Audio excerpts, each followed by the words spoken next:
بسم اللہ الرحمن الرحیم۔ خالق کائنات نے قرآن مجید کو اتارا حضور کی امت پر۔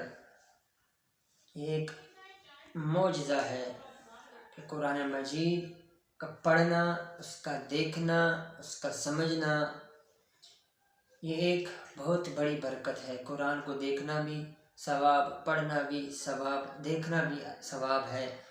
سامعین وقار، ایک صحابی جو قرآن پاک کو تہجد میں پڑھا کرتے تھے، تو ایک دن تہجد ادا کر رہے تھے تو قرآن پاک کو جہر یعنی کہ اونچی آواز سے پڑھ رہے تھے، تو دیکھتے ہیں کہ وہاں پہ گھوڑا بندھا ہوا ہے اور ساتھ بچہ بھی ہے۔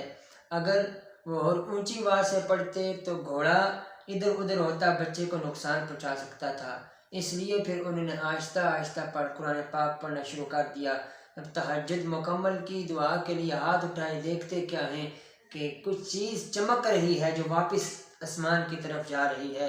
یہ تمام تر معاملہ جب حضور اکرم صلی اللہ علیہ وآلہ وسلم کے پاس پیش کیا کہ یا رسول اللہ صلی اللہ علیہ وآلہ وسلم، میں رات کو تہجد پڑھ رہا تھا، میں قرآن پاک اونچا پڑھنا چاہتا تھا، لیکن دل میں یہ خوف پیدا ہوا اگر قرآن پاک کو اونچا پڑھتا ہوں گھوڑا حرکت کرتا ہے، اگر گھوڑے نے حرکت کی تو بچے کو نقصان پہنچ سکتا تھا، اس لیے میں نے قرآن پاک کو پھر آہستہ پڑھا۔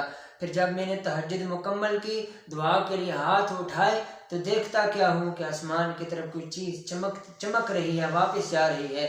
میرے تیرے نبی پاک صلی اللہ علیہ وسلم نے فرمایا، اے میرے صحابی، تو اپنی قسمت پہ ناز کر، وہ کوئی عام چیز نہیں تھی، وہ بلکہ فرشتوں کا ایک جھرمٹ تھا۔ جب تو قرآن پاک کی تلاوت کر رہا تھا، وہ تیرے قرآن پاک کو سننے کے لیے تشریف لے کے آئے تھے۔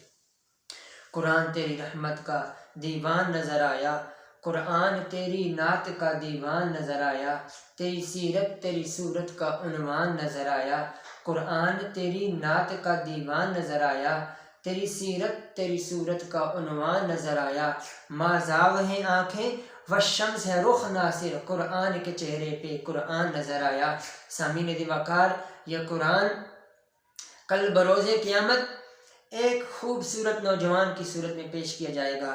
یہ قرآن ایک انسان کے لیے، یہ خدا تعالیٰ کے سامنے، رب تعالیٰ کے سامنے یہ التجا کرے گا کہ مولا، اس نے مجھے پڑھا ہے، اس نے مجھے یاد کیا ہے، یہ مجھ سے محبت کرے گا۔ یہ قرآن ایک انسان کے لیے، یہ خدا تعالیٰ کے سامنے، رب تعالیٰ کے سامنے یہ التجا کرے گا کہ مولا، اس نے مجھے پڑھا ہے، اس نے مجھے یاد کیا ہے، یہ مجھ سے محبت کرتا رہا ہے، یہ مجھ سے عشق کرتا رہا ہے، یہ مجھے سمجھتا رہا ہے، یہ میری تفسیر کرتا رہا ہے۔ قرآن یہ عرض کرے گا خالق کائنات کے سامنے کہ میرے مولا اس کو بخش دے، تو خالق کائنات اس قرآن کی اس بات کو سن کر، خالق کائنات اس حضرت انسان کو جو قرآن پاک کے ساتھ عشق کرتا رہا ہے، جو قرآن پاک کے ساتھ محبت کرتا رہا ہے، جو قرآن مجید کے ساتھ الفت رکھتا رہا ہے، جو قرآن پاک کو پڑھتا رہا ہے، خالق کائنات اس حضرت انسان کو قرآن پاک پڑھنے کے سبب بلا حساب جنت میں عطا کر دے گا۔ بلا حساب اس کو جنت بھی عطا کر دے گا اور اس کے نام اعمال میں نیکیاں بھی لکھ دے گا۔